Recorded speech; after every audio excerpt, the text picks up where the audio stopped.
আসন্ন জাতীয় নির্বাচনে নতুন নেতৃত্ব নিয়ে আগ্রহ ও প্রত্যাশা বাড়ছে নারায়ণগঞ্জের নারী ভোটারদের মধ্যে। কেউ চান তরুণ ও সৎ নেতৃত্ব, কেউ আবার অভিজ্ঞদের হাতেই দায়িত্ব দেখতে স্বস্তি পান। তবে সবাই বলছে নেতৃত্ব বদল হোক আর পুরনো ফিরে আসুক, তাদের যেন জনগণের প্রতি দায়বদ্ধতা থাকে, পাশাপাশি ভোটের পরিবেশও যেন নিরাপদ থাকে। হাবিবুর রহমানের তথ্য ও ছবিতে বিস্তারিত। শিল্পনগরী নারায়ণগঞ্জের 5টি আসনে মোট ভোটার 23,60,341 জন। এর মধ্যে নারী ভোটারের সংখ্যা 11,64,934 জন।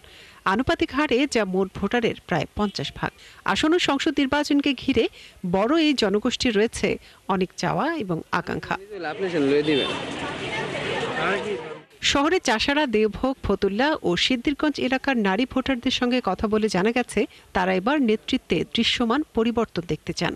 শুধু প্রতিশ্রুতি নয়, কাজও দেখতে চান তারা। জনগণের প্রতিনিধিত্ব করার জন্য নেতা কতটুকু জনগণের সাথে মিশতে পারতেছে বা নেতা কতটুকু জনগণের জন্য করতে পারতেছে, সেটা অনেক বেশি ইম্পর্টেন্ট। নিশ্চিতভাবে আমরা মার্কা দেখে ভোট চাই না, আমরা একজন প্রতিনিধির নেতৃত্ব দেওয়ার গুণাগুণ এবং তার যে ব্যক্তিত্ব এবং তার ইশতেহার দেখে অবশ্যই আমরা ভোট দিতে চাই। জীবনের ডাকে আমি সাড়া দেই,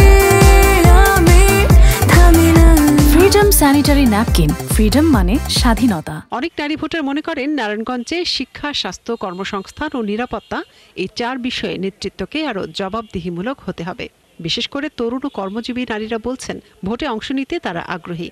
তবে ভোট কেন্দ্রে নিরাপত্তা এবং স্বাধীন পরিবেশের নিশ্চয়তা চান তারা।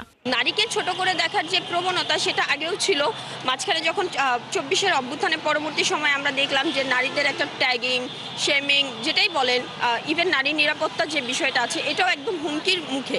তো আমরা চাইবো যে নির্বাচন পরবর্তী সময়ে আমাদের যে প্রতিনিধি, তারা হচ্ছে সর্বপ্রথম নারীর শিক্ষা, নারীর নিরাপত্তা নিশ্চিত করবে। তবে নির্বাচন নিয়ে উদ্বিগ্ন আছেন নারীদের একাংশ। অনেকে বলছেন, রাজনীতিতে নারীর অংশগ্রহণ এখনো সীমিত। প্রার্থী নির্বাচনে নারীদের উপস্থিতি বাড়ানো দরকার।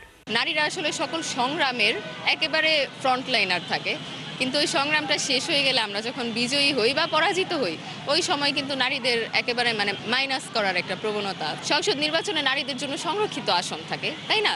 কিন্তু আমরা বলি নারীরা আসলে সরাসরি পজিশনটা বোধহয় থাকা উচিত। জেলার রাজনৈতিক বিশ্লেষকরা মনে করছেন, নারী ভোটারদের অংশগ্রহণ এবারে নির্বাচনে বড় ভূমিকা রাখার সম্ভাবনা রয়েছে। মনিরা কাজরি, ৭১।